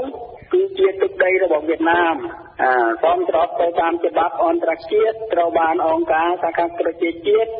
បណ្ដាប្រទេសនៅលើទីតាំងពិភពលោកហ្នឹងក្នុងនោះមានអាស៊ានហ្នឹងគេទទួលស្គាល់ពួកយើងត្រូវតែលាតត្រដាងដើម្បីឲ្យខ្មែរនិងវៀតណាមឬក៏ប្រជាជាតិទាំងពីរចេះយល់គ្នាទៅវិញទៅមកព្រោះវាជាប្រវត្តិសាស្ត្រជាទស្សនៈខ្ញុំនេះជាការឆ្លើយតបរបស់លោកសម្បូរម៉ាណារ៉ាលោកបន្តយើងអត់បារម្ភយើងត្រូវប្រើប្រាស់សច្ចៈភាពប្រវត្តិសាស្ត្រទៅវិញប្រទេសមិនតិចទេក្នុងពិភពលោកដែលមានរឿងបែបនេះប៉ុន្តែគេចេះរស់នៅជាមួយគ្នាដោយទឹកឧត្តមរមនាដោយគេយល់អំពីកតិកានៃប្រវត្តិសាស្ត្រនិយាយរួមគឺបទដ្ឋាននៃប្រវត្តិសាស្ត្រឬក៏អាចនិយាយថាបរិបទប្រវត្តិសាស្ត្រហើយបរិបទនៃសម័យទំនើបគឺបែបនេះគឺយើងធ្វើយ៉ាងម៉េចដើម្បីរស់នៅជាមួយគ្នាជាភូមិផលរបស់ជាមួយដោយសន្តិភាពនិងអភិវឌ្ឍពិសេសទៅទៀតនៅឆ្នាំ2015នេះពីយើងនឹងអាចធ្វើសមារណកម្មអាស៊ានទៀតផងអញ្ចឹងរឿងប្រវត្តិសាស្ត្រគឺស្ថិតនៅក្នុងបរិបទប្រវត្តិសាស្ត្រតែរឿងសម័យកាលទំនើបគឺអភិវឌ្ឍនិងរីកចម្រើននិងសន្តិភាពកម្មវិធីនេះសហការឧបត្ថម្ភដោយពីរ៉ាមីតជាទីភ្នាក់ងារបកប្រែនាំមកគេមន្ទីរព្យាបាលថ្មីបច្ចឹមបង្កើនស្នាមញញឹមរបស់លោកអ្នកជាមួយនឹងបច្ចេកវិទ្យាចុងក្រោយបំផុតឱសថគីណាល់មួយសម្រាប់ការឈឺចុកចាប់មួយគីណាល់ក្របសម្រាប់ឈឺចុកចាប់ពេលមករដូវស៊ីម៉ង់អូតរឹងមាំថិតថេរជាអមតៈនិងរមណីយដ្ឋានណាតាយ៉ាជាឋានសួគ៌ត្រូពិចសម្រាប់លោកអ្នកទេសនាព្រឹត្តិការណ៍កម្ពុជាទីលានប្រជាធិបតេយ្យដែលជាកន្លែងសម្ដែងមតិត្រូវបានបិទចាប់តាំងពីដើមខែមករាមកបន្ទាប់ពីអាជ្ញាធរបានបំបែកក្រុមបាតកោគណៈបកប្រឆាំងដែលបានបោះជំរំនៅលើទីលាននោះស្ដាប់មើលទៅទីលាននេះកំពុងក្លាយជាចំណាប់ខ្មាំងនៃវិបត្តិនយោបាយដែលបានអូសបន្លាយរយៈពេលពេញមួយឆ្នាំមកហើយតែដោះស្រាយមិនទាន់ចេញការបិទទីលានប្រជាធិបតេយ្យកំពុងធ្វើឲ្យប៉ះពាល់យ៉ាងខ្លាំងដល់សេរីភាពជួបជុំសម្ដែងមតិនៅកម្ពុជាម្យ៉ាងទៀតនេះក៏ជាសារមួយបង្ហាញថាលទ្ធិប្រជាធិបតេយ្យនៅកម្ពុជាមានសភាពភ័យស្រួយយ៉ាងខ្លាំងសូមស្ដាប់បទវិភាគរបស់ប៉ែនប៊ូណាទីលានប្រជាធិបតេយ្យដែលជានិមិត្តរូបនៃសេរីភាពនិងដែលធ្លាប់មានសភាពអ៊ូអរដោយក្រុមអ្នកធ្វើបាតកម្មសម្ដែងមតិនោះបានប្រែក្លាយទៅជាទីលានស្កាត់ជ្រងំហុំព័ទ្ធដោយរបងបន្លាចលួសនិងមានកងសន្តិសុខការពារមិនឲ្យមានអ្នកណាចូលទៅសម្ដែងមតិនៅទីនោះទៀតឡើយសូម្បីតែការសម្ដែងមតិម្នាក់ឯងក៏ដោយ ស្ថានភាពនេះកំពុងធ្វើឲ្យប៉ះពាល់យ៉ាងខ្លាំងដល់រូបភាពប្រជាធិបតេយ្យនៅកម្ពុជាមូលហេតុដែលនាំឲ្យអាជ្ញាធររដ្ឋាភិបាលបិទទីលានប្រជាធិបតេយ្យមិនពិបាកនឹងយល់ឡើយជាផ្លូវការអាជ្ញាធរបានពន្យល់ថាទីលាននេះកំពុងតែស្ថិតក្នុងការស៊ើបអង្កេតបន្ទាប់ពីកើតមានអំពើហិង្សាកាលពីថ្ងៃទី2និងទី3មករាកន្លងទៅប៉ុន្តែតាមពិតទៅការបិទទីលានប្រជាធិបតេយ្យត្រូវគេមើលឃើញថាបណ្ដាលមកពីការព្រួយបារម្ភខ្លាចក្រែងចលនាបាតុកម្មអាចនឹងបង្កភាពវឹកវរទៅជាចលនាទម្លាក់រដ្ឋាភិបាលចេញពីអំណាចទៅវិញទេការព្រួយបារម្ភនេះកើតមានឡើងបន្ទាប់ពីគណៈបក្សសង្គ្រោះជាតិបានដឹកនាំមហាបាតុកម្មជាច្រើនលើកដោយមានអ្នកចូលរួមរាប់សែននាក់លើសពីនេះក្រុមបាតុករថែមទាំងបានបោះទីតាំងនៅលើទីលានប្រជាធិបតេយ្យទៀតផងស្ថានភាពនេះហើយដែលជំរុញឲ្យរដ្ឋាភិបាលមិនអាចបណ្ដេតបណ្ដោយហើយក៏ព្យាយាមចាត់វិធានការភ្លាមៗដើម្បីទប់ស្កាត់ពេលខ្លះអាជ្ញាធរបានប្រឡយថាទីលាននេះអាចនឹងបើកឡើងវិញនៅពេលណាដែលគណៈបកទាំងពីរស្រុះស្រួលគ្នាបញ្ចប់វិបត្តិនយោបាយនេះសបញ្ជាក់ឲ្យឃើញថាទីលានប្រជាធិបតេយ្យកំពុងតែក្លាយជាចំណាប់ខ្មាំងនៃវិបត្តិនយោបាយយ៉ាងពិតប្រាកដជាការពិតណាស់នៅពេលដែលមានចំនួននយោបាយតានតឹងស្ថានភាពប្រទេសជាតិតែងធ្លាក់ចុះដុនដាបនេះគឺជាកត្តាសក្តានុម័តដែលមិនអាចជៀសវាងបានហើយដូច្នេះហើយបានជាក្រុមអ្នកដែលបានមើលឃើញបញ្ហានេះបានជំរុញម្ដងហើយម្ដងទៀតឲ្យអ្នកនយោបាយដោះស្រាយបញ្ហាឲ្យបានឆាប់តាមដែលអាចធ្វើបានប៉ុន្តែគួរឲ្យសោកស្ដាយវិបត្តិនយោបាយនៅតែមិនអាចដោះស្រាយចេញក្រោមទម្ងន់នៃផលប្រយោជន៍នយោបាយរៀងៗខ្លួនជាផលវិបាកគោលការណ៍គ្រឹះនៃលទ្ធិប្រជាធិបតេយ្យបានទទួលរងផលប៉ះពាល់យ៉ាងខ្លាំងរបងបន្លាលុះដែលហ៊ុំព័ទ្ធជុំវិញទីលានប្រជាធិបតេយ្យហាក់បានផ្ដល់ជាសារមួយថាសេរីភាពសម្ដែងមតិនៅកម្ពុជាកំពុងជាប់ខ្នោះខ្នៀងយ៉ាងដូច្នោះដែររូបភាពនេះពិតជាគ្មានអ្នកណាទទួលបានផលចំណេញទេមិនចំណេញពីព្រោះថារដ្ឋាភិបាលត្រូវទទួលរងការរិះគន់ពីសាធារណមតិជាតិនិងអន្តរជាតិចំណែកឯគណៈបកប្រឆាំងវិញក៏មិនអាចធ្វើបាតុកម្មសម្ដែងមតិទៀតបានដែរនិយាយជារួមនេះគឺជាការខាតបង់សម្រាប់ប្រទេសកម្ពុជាទាំងមូលដូច្នេះគណៈបកជាប់ឆ្នោតទាំងពីរគួរតែខិតខំបន្ថែមទៀតក្នុងការបន្តកិច្ចចរចាដើម្បីរកគន្លឹះចាកចេញពីវិបត្តិជាពិសេសអាជ្ញាធររដ្ឋាភិបាលបកកាន់អំណាចគួរតែបើកទីលានប្រជាធិបតេយ្យឡើងវិញឲ្យបានឆាប់ពីព្រោះថាការបណ្ដោយឲ្យទីលានសម្ដែងមតិស្ថិតក្នុងស្ថានភាពហ៊ុមព័ទ្ធបែបនេះ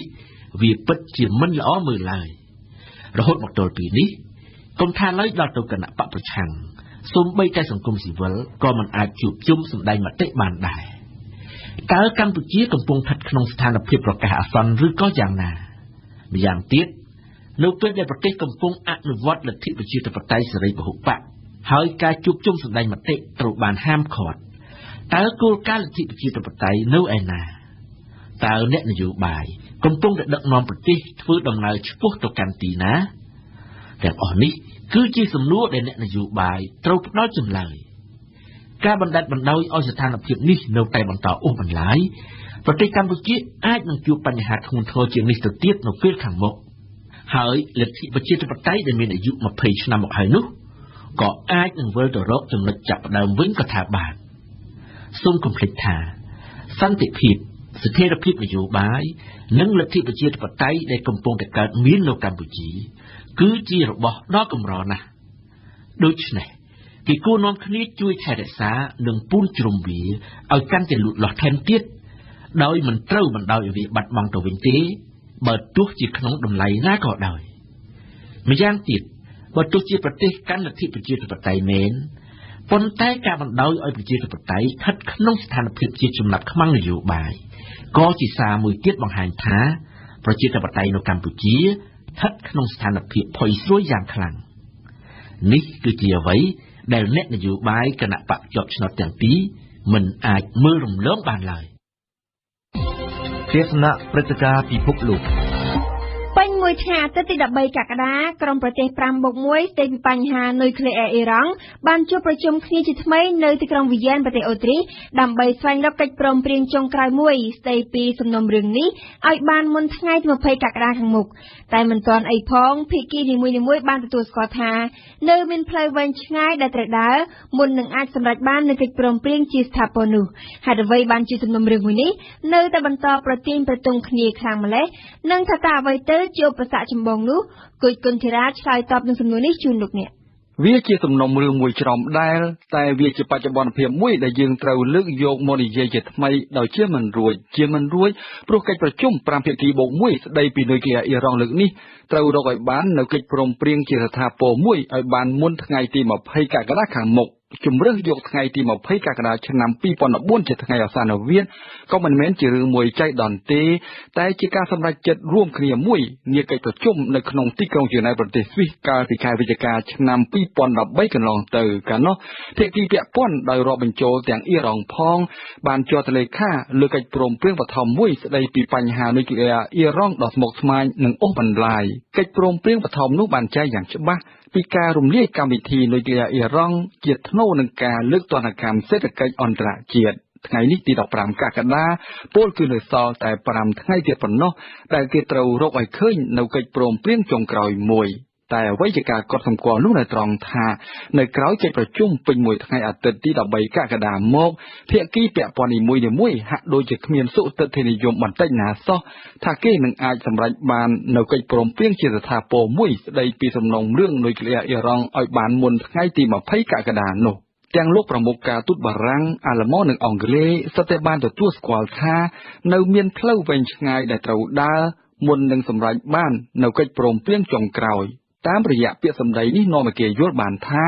នៅមានបញ្ហាជាច្រើនទៀតដែលក្រុមប្រទេសលោកខាងលិចនិងអ៊ីរ៉ង់កំពុងបន្តនិយាយមិនចុះសម្រុងគ្នានៅឡើយទេអញ្ចឹងហើយបានជាមានការលើកឡើងថាបើនៅតែគ្មានកិច្ចព្រមព្រៀងចុងក្រោយមុនថ្ងៃអសានវិទ្យទី20កក្កដានោះតើកិច្ចប្រជុំនឹងត្រូវបិទបញ្ចប់ជាស្ថាពរត្រឹមនេះឬមួយក៏អាចបន្តទៅមុខទៀតបានមានចម្លើយពីរចំពោះសំណួរនេះអ្នកខ្លះយល់ថាវាហាក់ដូចជារហ័សពេកដែលគេត្រូវលើកយកបញ្ហានេះឡើងរីឯអ្នកខ្លះទៀតបានផ្ដល់ជម្រើសពីរឬមួយក៏គេត្រូវបន្តកិច្ចចរចាជាបន្តទៀតឬមួយក៏គេត្រូវបញ្ចប់វាត្រឹមនេះដោយសារតែគ្មានកុងសង្ឃស៊ីតែយ៉ាងណាក៏ដោយប្រទេសទូទៅបានយល់ឃើញថាអ្វីដែលសំខាន់មិនមែនពេលវេលាទេតែគឺកិច្ចព្រមព្រៀងចុងក្រោយមួយមានន័យថាគេចាំបាច់ត្រូវតែរកឲ្យបាននៅកិច្ចព្រមព្រៀងមួយដែលអាចទទួលយកបានទាំងអស់គ្នាព្រោះបើមិនដូច្នោះទេសំណុំរឿងដែលបានបំពុលពិភពលោកតាំងពី10ឆ្នាំមកហើយមួយនេះនឹងបន្តអូសបន្លាយកាន់តែឆ្ងាយថែមទៀតហេតុអ្វីបានជាសំណុំរឿងនុយក្លេអ៊ែរអ៊ីរ៉ង់នៅតែបន្តប្រទាញប្រទង់គ្នាខ្លាំងម្ល៉េះនឹងថាតើអ្វីទៅជាឧបសគ្គចម្បងនោះមែនទែនទៅតាំងពីក្រោយការជាប់ឆ្នោតប្រធានាធិបតីអ៊ីរ៉ង់របស់លោកហាសានរ៉ូហានីមកទំនាក់ទំនងរវាងអ៊ីរ៉ង់និងសហគមន៍អន្តរជាតិហាក់ដូចជាមានការធូរស្រាលច្រើនរីឯការចរចារឿងនុយក្លេអ៊ែរទៀតសោតក៏មានដំណើរការទៅមុខគួរឲ្យកត់សម្គាល់ដែរទាំងបច្ចុប្បន្នលោកក៏ដូចជារដ្ឋាភិបាលថ្មីអ៊ីរ៉ង់សុទ្ធតែបានធ្វើសម្បទានឲ្យគ្នាទៅវិញទៅមកជាក់ស្ដែងកាលពីដើមខែមករាឆ្នាំ2014នេះអ៊ីរ៉ង់បានពន្យាតល្បឿនចម្រើនធាតុអ៊ុយរ៉ាញ៉ុមរបស់ខ្លួនរីឯសហគមន៍អន្តរជាតិក៏បានផ្ដើមលើកទណ្ឌកម្មសេដ្ឋកិច្ចមួយចំនួនចេញពីអ៊ីរ៉ង់ដែរតែទោះជាយ៉ាងនេះក្តីក៏គេមិនត្រូវភ្លេចនិយាយទេថាភាគីនីមួយៗក៏នៅតែបន្តរក្សាជំហររឹងប៉ឹងរបស់គេតែរៀងៗខ្លួននៅម្ខាងក្រុមប្រទេសប្រចាំលោកដែលចង់កំណត់សមត្ថភាពចម្រើនធាតុអ៊ុយរ៉ាញ៉ុមដែលទាមទារដោយអ៊ីរ៉ង់ក្រុមប្រទេសលោកខាងលិចយល់ឃើញថាបើគេទុកបណ្ដោយឲ្យអ៊ីរ៉ង់ធ្វើការចម្រើនធាតុអ៊ុយរ៉ាញ៉ុមស្រេចតែនឹងចិត្តនោះអ៊ីរ៉ង់អាចយកទៅប្រើក្នុងការផលិតគ្រាប់បែកបរមាណូចំណែកអ៊ីរ៉ង់វិញធ្លាប់បានអះអាងម្ដងជាពីរដងថាសារធាតុអ៊ុយរ៉ាញ៉ុមដែលចម្រើនធាតុរួចហើយមិនមែនទុកប្រើក្នុងវិស័យយោធាទេតែសម្រាប់ប្រើនៅក្នុងវិស័យស៊ីវិលសុទ្ធសាធដូច្នេះឃើញថាវិលចុះវិលឡើងសង្គ្រាមពាក្យសម្ដីរវាងភាគីទាំងពីរនៅតែបន្តវិលវល់ជុំវិញតែរឿងដដែលសហគមន៍អន្តរជាតិសង្ស័យអ៊ីរ៉ង់សំងំផលិតគ្រាប់បែកបរមាណូតែអ៊ីរ៉ង់តែងតែបដិសេធជានិច្ចផ្ដើមចេញពីចំណុចនេះនាំឲ្យគេយល់បានថាការដែលភាគីទាំងពីរបាននឹងកំពុងបន្តប្រទាញប្រទង់គ្នានៅពេលនេះមិនមែនដោយសារតែគ្មានឆន្ទៈចង់ដោះស្រាយនោះទេបើគ្មានឆន្ទៈក៏គ្មានកិច្ចចរចាដែលបានធ្វើជាហូរហែមកដល់ថ្ងៃនេះឡើយតែគឺមកពីភាគីទាំងពីរនៅបន្តមិនទុកចិត្តគ្នា សេចក្តីទុកចិត្តដែលត្រូវតែមានទៅមានមកគឺមិនត្រូវចេញមកតែពីភាគីម្ខាងនោះទេនៅសល់រហូតដល់5ថ្ងៃទៀតឯណោះទើបអសានវិទ្យផុតកំណត់ដូច្នេះវាគ្មានរឿងអ្វីដែលគេមិនអាចរកឃើញកិច្ចព្រមព្រៀងចុងក្រោយបាននោះទេតែដំបូងម្នាក់ត្រូវតែហ៊ានបង្ហាញពីឆន្ទៈពិតប្រាកដនិងការទុកចិត្តរវាងគ្នាទៅវិញទៅមកទេសនាសារព័ត៌មានថ្ងៃនេះសារព័ត៌មានដែលចេញផ្សាយនៅស្រុកខ្មែរចាប់អារម្មណ៍លើព្រឹត្តិការណ៍អ្វីខ្លះសូមអញ្ជើញលោកនាងស្ដាប់លីមេងហួរដូចតទៅធ្លាក់ឧទ្ធម្ភាគចយោធាស្លាប់4របួសម្នាក់នៅរណ្ដៅដីដែលមានទឹកជ្រៅខាងក្រោយពន្ធនាគារព្រៃសរជាទីក្រុងភ្នំពេញកាលពីថ្ងៃច័ន្ទម្សិលមិញគឺជាព្រឹត្តិការណ៍ដែលកាសែតលើកយកមកចុះផ្សាយជារឿងធំភ្នំពេញប៉ុស្តិ៍សរសេរថាធ្លាក់ឧទ្ធម្ភាគចយោធាស្លាប់4របួសម្នាក់សង្ស័យគាំងម៉ាស៊ីនអមដោយរូបថតមួយសន្លឹកធំបង្ហាញពីសមត្ថកិច្ចជំនាញកំពុងស្ទួចកន្ទុយឧទ្ធម្ភាគចដែលទើបតែស្រង់ចេញពីរណ្ដៅគ្រោះថ្នាក់ដាក់នៅលើរថយន្តកាលពីថ្ងៃម្សិលមិញភ្នំពេញប៉ុស្តិ៍លើកយកការសន្និដ្ឋានដំបូងរបស់លោកហ៊ុលសំអនឧត្តមសេនីយ៍តូនិងជាមេបញ្ជាការកងពលតូចដឹកជញ្ជូនលេខ99ដែលថ្លែងនៅកន្លែងកើតហេតុមកបញ្ជាក់ថាមូលហេតុនៃការធ្លាក់ឧទ្ធម្ភាគចនោះដោយសារតែគាំងម៉ាស៊ីនចំណែករដ្ឋមន្ត្រីក្រសួងការពារជាតិលោកជាបាញ់ដែលបានចុះទៅដល់កន្លែងកើតហេតុនិងថ្លែងទៅកាន់អ្នកកាសែតគឺលោករដ្ឋមន្ត្រីមិនទាន់សន្និដ្ឋានពីមូលហេតុនៃការធ្លាក់ឧទ្ធម្ភាគចនោះនៅឡើយទេតាមភ្នំពេញប៉ុស្តិ៍យោធាម្នាក់ក្នុងចំណោមអ្នកស្លាប់ទាំង4នាក់គឺជាអ្នកបើកយន្តហោះដែលរៀននៅរុស្ស៊ីនិងជាអ្នកបើកឧទ្ធម្ភាគចខាងក្រុមលោកនាយរដ្ឋមន្ត្រីហ៊ុនសែននិងមន្ត្រីជាន់ខ្ពស់ផ្សេងទៀតរហូតដល់ម៉ោង 7:06 ល្ងាចសាកសពនាយទាហានទាំង4រូបត្រូវបានស្រង់ចេញពីទឹកក្នុងរណ្ដៅដ៏ជ្រៅនោះអស់ហើយឧទ្ធម្ភាគចយោធាដែលធ្លាក់នោះប្រភេទ Z9 និងជាឧទ្ធម្ភាគចមួយក្នុងចំណោមឧទ្ធម្ភាគច12ដែលកម្ពុជាបានទិញពីចិនកាលពីឆ្នាំមុនដោយប្រើប្រាស់កម្ចីចិនចំនួន$195 លានអាមេរិកនេះបើតាមភ្នំពេញប៉ុស្តិ៍ចំណែករស្មីកម្ពុជាសរសេរថាធ្លាក់ឧទ្ធម្ភាគចនៅព្រៃសរស្លាប់ឧត្តមសេនីយ៍2រូបវរៈសេនីយ៍2រូបរបួសធ្ងន់ម្នាក់រីឯមូលហេតុពិតប្រាកដមិនត្រូវបានបញ្ជាក់ទេក៏ប៉ុន្តែគណៈស្មីកម្ពុជាលើកយកការអះអាងរបស់លោកញឹមវណ្ណដាអនុប្រធានទី1នៃគណៈកម្មាធិការជាតិគ្រប់គ្រងគ្រោះមហន្តរាយមកបញ្ជាក់ថាហេតុការធ្លាក់ឧទ្ធម្ភាគចយោធានោះគឺជាគ្រោះមហន្តរាយបង្កឡើងដោយមនុស្សឧទ្ធម្ភាគចម៉ាក Z9 ផលិតនៅប្រទេសចិនតម្លៃជាង$10 លាន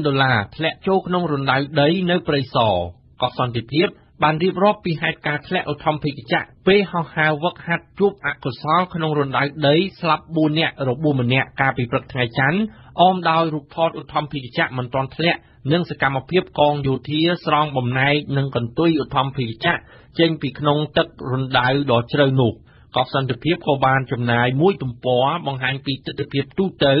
បន្ទាប់ពីឧទ្ធម្ភាគចយោធាមួយគ្រឿងធ្លាក់ក្នុងរណ្ដៅជម្រៅ40ម៉ែត្រដែលជាសកម្មភាពជួយសង្គ្រោះអ្នករបួសម្នាក់ការស្រង់បំណែកឧទ្ធម្ភាគចសាកសពយោធានិងរូបថតថ្នាក់ដឹកនាំកងទ័ពបញ្ជាប្រតិបត្តិការនៅរណ្ដៅដីកើតហេតុម្នាក់របួសនិង4អ្នកស្លាប់ក្នុងឧបទ្ទហេតុធ្លាក់ឧទ្ធម្ភាគចនៅព្រៃសរអមដោយរូបថតកន្ទុយឧទ្ធម្ភាគចដែលគេស្ទួចចេញពីរណ្ដៅដីដ៏ជ្រៅក៏ត្រូវបានកម្ពុជាថ្មីចុះផ្សាយផងដែររដ្ឋមន្ត្រីក្រសួងការពារជាតិបានហៅរណ្ដៅដីដែលឧទ្ធម្ភាគចយោធាធ្លាក់នោះថាជារណ្ដៅនរកនេះបើតាមកម្ពុជាថ្មីពាក់ព័ន្ធទៅនឹងកងយោធាសិក្ខាកាម100នាក់ចូលរួមវឹកហាត់បាញ់គ្រាប់ពិតនៅទីបញ្ជាការដ្ឋានកងរថក្រោះប្រចាំភូមិភាគ5នេះជាចំណងជើងក្នុងអត្ថបទរបស់កម្ពុជាថ្មីភ្ជាប់ដោយរូបថតមួយសន្លឹកបង្ហាញពីសកម្មភាពវឹកហាត់បាញ់គ្រាប់ពិតដែលទាហានឈរលើក្បាលរថក្រោះភ្ជាប់ដោយកាំភ្លើងធំពីខេត្តបន្ទាយមានជ័យកម្ពុជាថ្មីលើកឡើងថាសិក្ខាកាមជាពលទាហានរបស់ទ័ពរថក្រោះចំនួន100នាក់បានចូលរួមវឹកហាត់បាញ់គ្រាប់ពិតចំនួន2ថ្ងៃចាប់ផ្ដើមកាលពីព្រឹកថ្ងៃ14កក្កដានៅទីបញ្ជាការដ្ឋានរថក្រោះប្រចាំភូមិភាគ5ស្ថិតនៅភូមិតាបែនឃុំព្រះនេត្រព្រះស្រុកព្រះនេត្រព្រះគឺជាការវឹកហាត់ដើម្បីបញ្ចប់វគ្គវឹកវើបំប៉នជំនាញរថក្រោះរថពីដៃរយៈពេល3ខែដែលទាហានទាំង100នាក់បានសិក្សាកន្លងមកក្រៅពីព័ត៌មានពាក់ព័ន្ធនឹងយោធាកម្ពុជាថ្មីក៏បានចុះផ្សាយថាក្រុមហ៊ុនប្រម៉ូសំរាមសិនទ្រីត្រូវបានស្ដីបន្ទោសពីការអសមត្ថភាពក្នុងការគ្រប់គ្រងនិងអនុវត្តកិច្ចសន្យាទៅលើការងារប្រម៉ូសំរាមនៅភ្នំពេញការស្ដីបន្ទោសនោះធ្វើឡើងដោយលោកប៉ាសុជាតិវង្សអភិបាលរាជធានីភ្នំពេញក្នុងកិច្ចប្រជុំកាលពីថ្ងៃច័ន្ទក្រៅពីនោះលោកអភិបាលបានលើកជាសំណួរថាហេតុអ្វីបានជាក្រុមហ៊ុនសិនទ្រី ទាមទារប្រាក់$20ពីរថយន្តដឹកសម្រាមដែលសាលារាជធានីភ្នំពេញជួយដឹកសម្រាមយកទៅទីលានចាក់សម្រាមនោះទៅវិញនេះបើតាមកម្ពុជាថ្មីអំពីរឿងនយោបាយវិញភ្នំពេញប៉ុស្តិ៍បានសរសេរថាមន្ត្រីរដ្ឋាភិបាលព្រមានប្រើហិង្សាទៅលើតំណាងរាស្ត្រប្រឆាំងណាដែលធ្វើខុសច្បាប់ជាការព្រមានរបស់លោកខៀវសុភ័ក្រអ្នកនាំពាក្យក្រសួងមហាផ្ទៃដែលបានលើកឡើងបន្ទាប់ពីតំណាងរាស្ត្រជាប់ឆ្នោតពីគណៈបក្សសង្គ្រោះជាតិដាក់លិខិតជូនដំណឹងទៅក្រសួងមហាផ្ទៃអំពីគម្រោងប្រមូលផ្ដុំនៅទីលានប្រជាធិបតេយ្យនាព្រឹកថ្ងៃអង្គារនេះដើម្បីទាមទារឲ្យរដ្ឋាភិបាលបើកទីលានប្រជាធិបតេយ្យដោយយកលូកបន្លាព័ទ្ធជុំវិញចេញប៉ុន្តែតាមលោកខៀវសុភ័ក្រលិខិតរបស់គណៈបក្សសង្គ្រោះជាតិវាមានន័យថាពួកគេចង់ធ្វើបាតកម្មគាត់មិនមែនជាតំណាងរាស្ត្រនៅឡើយទេនគរបាលអាចវាយគាត់បានប្រសិនបើគាត់ធ្វើខុសច្បាប់នេះបើតាមភ្នំពេញប៉ុស្តិ៍រីឯកម្ពុជាថ្មីនៅក្នុងខ្ទង់អត្ថាធិប្បាយបានសរសេរថាវត្តមានមេបកប្រឆាំងនៅក្នុងប្រទេសគឺបង្កអស្ថិរភាពនយោបាយនៅកម្ពុជាបទយោកាបន្ទាប់ពីបានហាត់សមអស់មួយសប្តាហ៍យុវជនខ្មែរនិងតំណាងកងទ័ពកម្ពុជា7រូបបានចូលរួមនៅថ្ងៃច័ន្ទម្សិលមិញនេះនៅក្នុងព្យុហយាត្រាក្នុងទីក្រុងប៉ារីដែលរដ្ឋាភិបាលបារាំងរៀបចំឡើងសម្រាប់ពិធីបុណ្យជាតិ14កក្កដា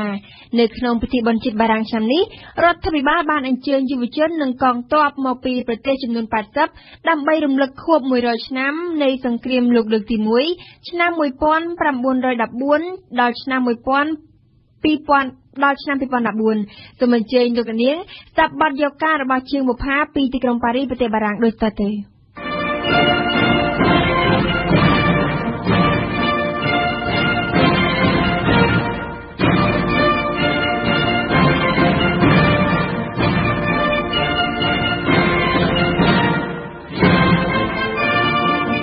ខ្មែរ4រូបនិងទាហានកម្ពុជា3នាក់មកដល់ទីក្រុងប៉ារីកាលពីថ្ងៃអាទិត្យនៅក្នុងសប្តាហ៍មុននៅក្នុងនាមជាភ្ញៀវដែលត្រូវដើរនៅក្នុងក្បួនជាមួយនឹងប្រជាជនរាប់រយនាក់ផ្សេងទៀតមកពីប្រទេសចំនួន80ដែលរដ្ឋាភិបាលបារាំងបានអញ្ជើញឲ្យចូលរួមនៅក្នុងព្យុហយាត្រានៅក្នុងបុណ្យជាតិបារាំង14កក្កដា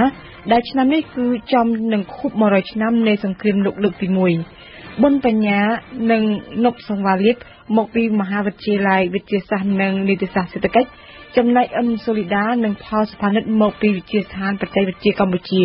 ពួកគេទាំង4នាក់រួមជាមួយនឹងទាហានកម្ពុជា3នាក់ផ្សេងទៀតហើយនឹងភ្ញៀវបរទេសធ្លាប់បានចូលរួមសំណេះសំណាលជាមួយនឹងប្រធានាធិបតីបារាំងលោកហ្វុងសូឡង់ដែលបានបញ្យល់ពួកគេពីសារៈសំខាន់ដែលប្រជាជនមកពីប្រទេសចំនួន80ត្រូវអញ្ជើញឲ្យចូលរួមនៅក្នុងបុណ្យរំលឹកខួប100ឆ្នាំនៃការចាប់ផ្ដើមសង្គ្រាមលោកឆ្នាំ1914យើងស្ដាប់បុណ្យបញ្ញានិងកញ្ញាអឹមសូលីដាប្រធានាធិបតីបារាំងគាត់មានកំណត់មួយថាប្រទេសពិភពលោកយើងមានសង្គ្រាមលោកទី1ដូច្នេះគាត់អញ្ជើញប្រទេសដែលធ្លាប់នឹងបាត់បង់ជីវិតរបស់ទាហានហ្នឹងនៅក្នុងសង្គ្រាមលោកទី1ក៏ដូចជាប្រទេសដែលបានទទួលរងឥទ្ធិពលដោយឈឺសាររបស់សង្គ្រាមលោកទី1ហ្នឹងមកចូលរួមដើម្បីរួមគ្នាមួយបង្កើតឲ្យមានព្រឹត្តិការណ៍មួយដែលបញ្ជាក់ថាពិភពលោកយើងមនុស្សសង្គមទាំងអស់គ្នាអាចចូលរួមជាមួយគ្នានិងដែលមានសន្តិភាពដោយរីករាយដោយសប្បាយចិត្តជាមួយគ្នាពួកយើងបានជួបជាមួយនឹងជានាយកធិបតីប្រទេសបារាំងលោកហ្វ្រង់ស៊ូអូឡង់គាត់បាននិយាយថ្លែងនិយាយពីសង្គ្រាមលោកទី1ហ្នឹងថាវាផ្ដល់នៅមហន្តរាយអីគេខ្លះហើយគាត់ថាពួកគាត់ចង់ការកម្មវិធីគម្រប់ខួបហ្នឹងដើម្បីឲ្យយើងគ្រប់គ្នាដឹងថាអាហ្នឹងវាជាសោកនាដកម្មមួយដើម្បីឲ្យយើងគ្រប់គ្នាយើងជាយុវជនចំនួនក្រោយហ្នឹងណាគួរតែសាមគ្គីគ្នាគួរតែជៀសវាងអាហ្នឹងសង្គ្រាមហ្នឹងមានអារម្មណ៍ថាពួកខ្ញុំសំណាងពួកអី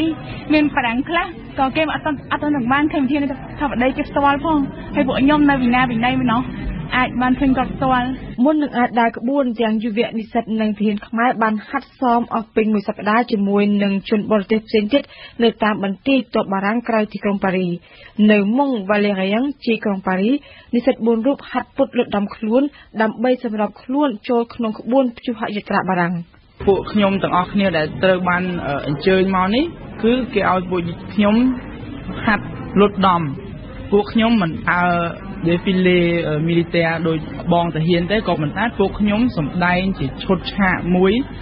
ឈុតឆាកនេះមានអត្ថន័យគ្រប់ក្របដណ្ដប់ទៅលើសេរីភាព និងសន្តិភាពឈុតទី1គេឲ្យយើងរត់ជុំវិញជាប្រវងមូលរត់ទៅរត់មកឲ្យចេញជារូបព្រាបហើយគេមានឈុតបន្ទាប់ឲ្យយើងកាន់សត្វព្រាបយើងកាន់ព្រាបហ្នឹងយើងរាំជាមួយនឹងព្រាបហើយឈុតចុងក្រោយយើងរៀបជាអក្សរ1914ជាឆ្នាំដែលចាប់ផ្ដើមជារោគទី1និង2014ដល់ថ្ងៃ14 វិយហ្នឹងពួកខ្ញុំត្រូវតែមានដឹកហត់ដើរហត់ដឹករបាំដើរការកំសាន្តអីមួយអញ្ចឹងវិញមិនដើរដឹកពួកទាហានដែលទីលេនឹងផងបងពួកខ្ញុំដឹករៀងរំដឹកអីវិញនិស្សិតគឺជាជនស៊ីវិលហាត់សមនៅម៉ុងវ៉ាឡេរៀងចំណែកឯទាហានហាត់សមនៅបន្ទាយទាហានមួយទៀតនៅក្នុងក្រុងវាក់សៃតាមលោកឧត្តមសេនីយ៍តូថ្លាំងសាវុនបើទោះបីជាយោធាមានទម្លាប់ដើរក្បួននៅកម្ពុជាក៏ដោយក្តីក៏ប៉ុន្តែគេត្រូវការពេលបន្ថែមទៀតដើម្បីហាត់សមយើងធ្លាប់ហាត់នៅស្រុកយើងរបៀបខ្មែរយើងជាមួយខ្មែរយើងគឺធម្មតានេះមកដល់មកពេលនេះយើងហាត់របៀបខ្មែរយើងសមរបៀបខ្មែរយើងរបស់យើងក៏តែជាមួយនឹងអន្តរជាតិសូមបញ្ជាក់ថាយើងដើរជាមួយគេមិនក៏តែយើងគ្រាន់តែស្ដាប់តាមកដងភ្លេងគេទេក៏តែរបៀបដើរថាជនជាតិទៅខាងគេផ្សេងគេដើរគេបោះដៃយ៉ាងម៉េចគេបោះជើងយ៉ាងម៉េចពេលដែលគេបត់គេត្រូវបត់របៀបម៉េចពេលដែលគេវាន់ទីអាវុធអីហ្នឹងគេធ្វើរបៀបម៉េចហើយអញ្ចឹងទាំងគេទាំងយើងគឺមានរបៀបខុសៗគ្នាមិនអាចថាឲ្យដូចគ្នាបានទេចំណុចហ្នឹងហើយនឹងមួយទៀតគឺការប្រើប្រាស់អាវុធគេក៏មានអាវុធរបស់គេយើងក៏មានអាវុធរបស់យើងប្រភេទផ្សេងៗគ្នាដែរឧទាហរណ៍ថាបារាំងគាត់មានហ្វាម៉ាស់ដើម្បីយកមកវាន់ពីដើម្បីធ្វើសន្ធិបដិកិច្ចចឹងហើយសម្រាប់យើងគឺយើងមានអាការមានដងទុងហើយនឹងទុងណានឹងទុងតំណាងកងយុទ្ធពលខេមរៈភូមិន្ទរបស់យើងនឹងមកចូលរួមយុវជនខ្មែរមានសំណាងបានចូលរួមនៅក្នុងការដើរក្បួនព្យុហយាត្រាបុណ្យជាតិបារាំងនៅឆ្នាំនេះនៅក្នុងមួយសប្តាហ៍កន្លងទៅពួកគេមិនត្រឹមតែរៀនចេះពីរបៀបដើរក្បួនប៉ុណ្ណោះទេក៏ប៉ុន្តែនៅក្នុងនាមជាភ្ញៀវរបស់រដ្ឋាភិបាលបារាំងពួកគេហើយនឹងក្រុមយុវជនមកពីប្រទេសផ្សេងទៀតមានឱកាសបានទៅទស្សនាកន្លែងវប្បធម៌និងប្រវត្តិសាស្ត្រសំខាន់ៗរបស់បារាំង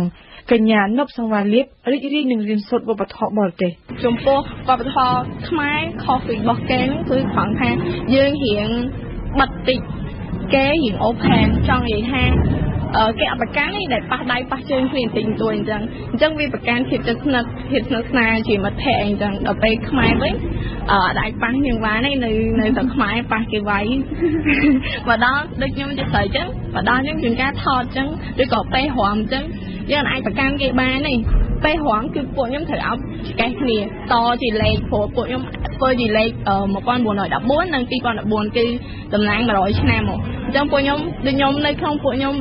ខ្មែរទាំងអស់ហ្នឹងធ្វើនៅក្នុងលេខ9និងលេខ0លេខ9អញ្ចឹងហើយអញ្ចឹងពួកខ្ញុំត្រូវតជាប់គ្នាដោយការបែកអោបគ្នាយ៉ាងហ្នឹងអញ្ចឹងស្រីមួយប្រុសមួយស្រីមួយប្រុសមួយអញ្ចឹងយើងអាចប្រកាន់បានទេយើងត្រូវ open ទៅដើម្បីប្រកាន់ភាពជិតស្និទ្ធអញ្ចឹងយើងអាចទំនាក់ទំនងគ្នាបានរហូតដល់ល្អជាងមុនទៀតផលសវណ្ណរិទ្ធវិញយល់ស្របនឹងគំនិតដែលថាយុវជនគួរបាក់ចំហដឹកនាំគាត់បាននិយាយថាបើសិនជាអ្នកដែលមិនចង់រួមប៉ះខ្លួនរវាងប្រុសនិងស្រីអាចសុំគេដូរទៅរួមផ្សេងទៀតដែលមិនត្រូវការប៉ះខ្លួនគ្នាហើយបើសិនជាអ្នកខ្លះអូខេអត់មានដៃគូរួមប្រុសស្រីអាចរួមលក្ខណៈស្រីនិងស្រីប្រុសក៏បានប៉ុន្តែខ្ញុំគិតថាវាជារឿងល្អមួយដែរដែលយើងត្រូវបើកចិត្តឲ្យទូលាយដើម្បីស្គាល់គ្នាទៅវិញទៅមកផងហើយវាជាលក្ខណៈអន្តរជាតិអញ្ចឹងវាមិនមានអីគួរឲ្យអាក្រក់ទេដែលយើងគ្រាន់តែប៉ះគ្នាហើយរំទាំងអស់គ្នាគោលបំណងរបស់យើងគឺដើម្បីផ្ដល់ទស្សនីយភាពឲ្យទស្សនិកជនផ្លាស់ប្ដូរនៃបទពិសោធន៍គាត់នៃប្រទេសគាត់ក៏ដូចជាប្រទេសជិតខាងក៏ដូចជាប្រវត្តិសាស្ត្រអឺរ៉ុបដែលខ្ញុំមិនធ្លាប់បានរៀនពីមុនមកដូច្នេះក្នុងយោបល់ខ្ញុំ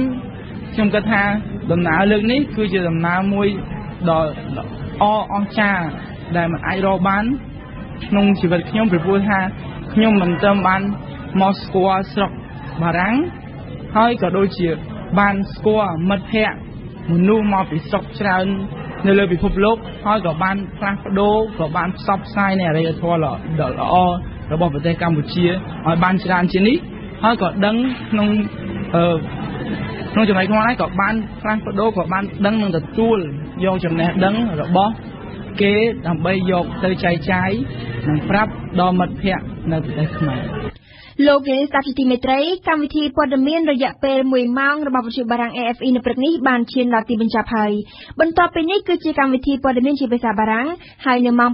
8:30 នាទីខាងមុខនេះលោកអ្នកនាងនឹងបានស្ដាប់កម្មវិធីព័ត៌មានខ្លីជាខេមរៈភាសា